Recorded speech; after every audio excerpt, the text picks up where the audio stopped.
कह रहे कि अज्ञानता से ठगी हुई बुद्धि वाला संसारी प्राणी अपने साथ में मिलकर रहने वाले शरीर और अपने से पृथक गहने इत्यादि पुद्गल द्रव्य को अपना कहता है। ये अज्ञानता से जिसकी मति हर ली गई है, अज्ञानता के कारण वह ठगाया हुआ है। उसके साथ क्या हो रहा है? फ्रॉड पना हो रहा है, ठगाई हो रही है। क्यों हो रही है? कि उसकी विपरीत कैसी हो गई? बुद्धि कैसी हो गई है? विपरीत हो गई, उल्टी बुद्धि हो गई। अज्ञानता का प्रभाव है कि वह संसारी प्राणी अपने साथ में मिलकर रहने वाले शरीर के साथ में आत्मा मिलकर है ना। अच्छा महाराज। और पृथक गहने इत्यादि जो है, पुद्गल द्रव्य जो है, घर है, गाड़ी है, आदि जो धन संपत्ति आदि है, और भी बहुत से सामान है जिनसे उसका अपनापन स्थापित किए हुए आदि जो पुद्गल द्रव्य है। और सही मायने में जो सगे संबंधी भी है, तो जो दिखता है वो क्या है? पुद्गल है। वो प्रत्यक्ष भिन्न है ना भाई। चाचा मामा आदि जो है उसके सगे वाले, वो तो प्रत्यक्ष उससे दूर है ना। 2 फीट हो सकते हैं, 3 फीट दूर बैठे हुए हैं उससे, या फिर वो अपने मकान में है, दूर है। कि ये सारी चीजें जो पुद्गल है वह कैसा है कि वो कैसा है? उससे दूर है, पृथक है, लेकिन उन्हें क्या कहता है? अपना कहता है। जबकि वास्तविक जो तुमसे दूर हो जाए वो तुम्हारा कैसे हो सकता है? जो तुमसे दूर हो जाए, जो तुमसे अलग हो जाए, जो तुमसे भिन्न हो जाए, वो तुम्हारा है ही नहीं। क्या ये क्या कह रहे हैं कि अज्ञानता के कारण वो ऐसा कहता है। नाना प्रकार के राग द्वेष आदि रूप कल्पना करता है। अब जहाँ पर अपनत्व की स्थापना होगी तो विभिन्न प्रकार के राग द्वेष आदि होगी। उसमें अपनापन ही तो, ये राग बुद्धि ही तो छोड़ने योग्य है।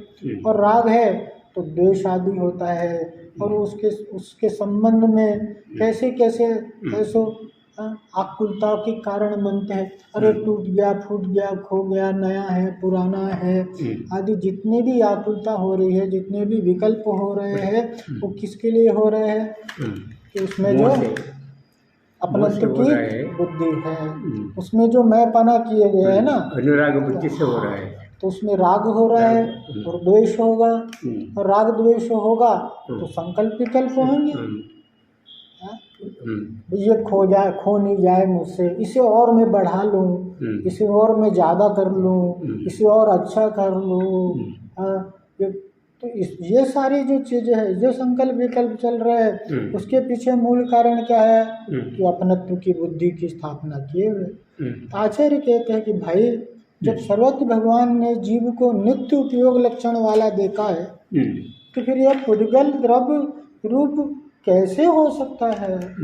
भाई जीव का लक्षण क्या था? उपयोग लक्षण। उपयोग लक्षण वाला जीव है, और पुद्गल में जड़ में उपयोग नहीं था। जानना देखना हो रहा है क्या? ये धन संपत्ति आदि जो घर मकान है, इसमें जानने देखने की शक्ति है क्या? नहीं है। तो फिर वो पुद्गल द्रव्य रूप कैसे हो सकता है? तो पुद्गल है ना, वो जड़ है ना, वह द्रव्य रूप कैसे हो सकता है? जिससे तू पुद्गलात्मक पदार्थ को मेरा मेरा कहता है। पुद्गल है ना, उसमें तू मेरा मेरा कह रहा है, ये मेरा है, मेरा है, मेरा है। ये जो मेरेपन की बुद्धि है ना, यही दुख का कारण है। ನಂದು ಅಂತೀವಲ್ಲ ಅದೇ ದುಃಖ ಕಾರಣ ಅಂತ ಹೇಳ್ತಾ ಇದ್ದಾರೆ. एक बार क्या हुआ कि एक बहुत बड़ा गुत्तु था, और गुत्तु का अरवा अरस जो थे वहाँ पर, तो उनके यहाँ से नौकर काम करते थे। शाम को वो आए तो देखते कि उनकी जो घड़ी जो थी,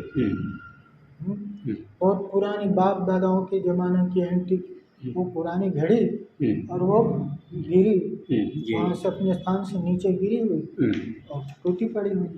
उनका जो नौकर था काम करने वाला, उसके हाथ से वो टूट करके गिर गई। लेकिन ये जो बड़े जैसे गुत्तू आदि होते हैं तो उनके काम करने वाले नौकर भी पुराने होते हैं, कोई ये नहीं सालों से वो चले आ रहे पुश्तैनी बाप दादा के, तो भी घर के सदस्य जैसे होते हैं। मतलब उनका कोई अब है सो उनको कह तो सकते हैं नहीं कुछ भी, भाई डांट भी नहीं सकते, कुछ बोल भी नहीं सकते, मगर वो घड़ी टूट गई तो इस बात का मन में मलाल तो था ही ऐसा।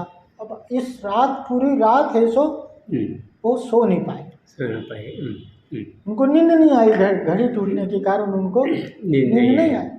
अब क्या हुआ कि ऐसे सुबह वो काम कर रहा था तो उसको कहते हैं कि सुनो, तुम्हारा हमारे यहाँ घर में काम करते हुए वर्षों हो गए और मैं तो सोच रहा था कि तुम्हें कुछ इनाम दूं, और इनाम मैंने सोचा था कि ये घड़ी तुम्हें इनाम में दे दूंगा, ये घड़ी तुम्हें इनाम में दे दूंगा, पर क्या करूँ ये घड़ी टूट गई। अब क्या हुआ कि एक रात वो अरवा वो नहीं सो पाए रात भर। अब इस रात वो नौकर को नींद नहीं आई, घड़ी अभी भी टूटी पड़ी हुई है, नीचे गिरी हुई है, लेकिन मैं क्या नौकर को भी क्या हो गया, अरे घड़ी नहीं टूटी होती तो मेरी हो जाती, अभी तो मेरी नहीं थी तो उस नौकर को कोई फर्क नहीं था तो भाई मेरे नहीं है, टूट गई तो वो आराम से सो रहा खराटे लेकर।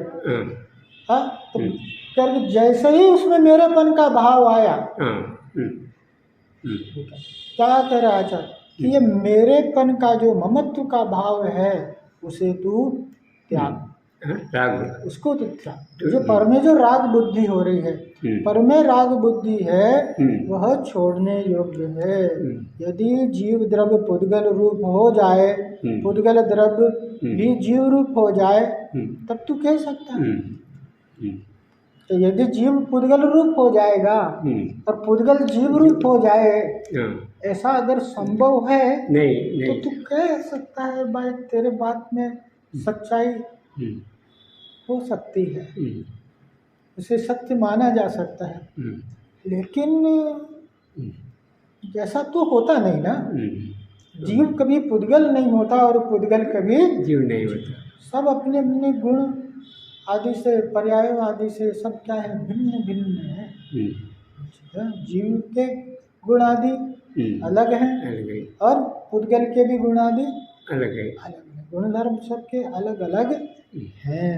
तो यहाँ पर कह रहे हैं कि फिर तू उसमें अपनापन कैसे करता है। भाई अपनापन किसमें होता है, जिसमें अपने जैसे गुण होते हैं।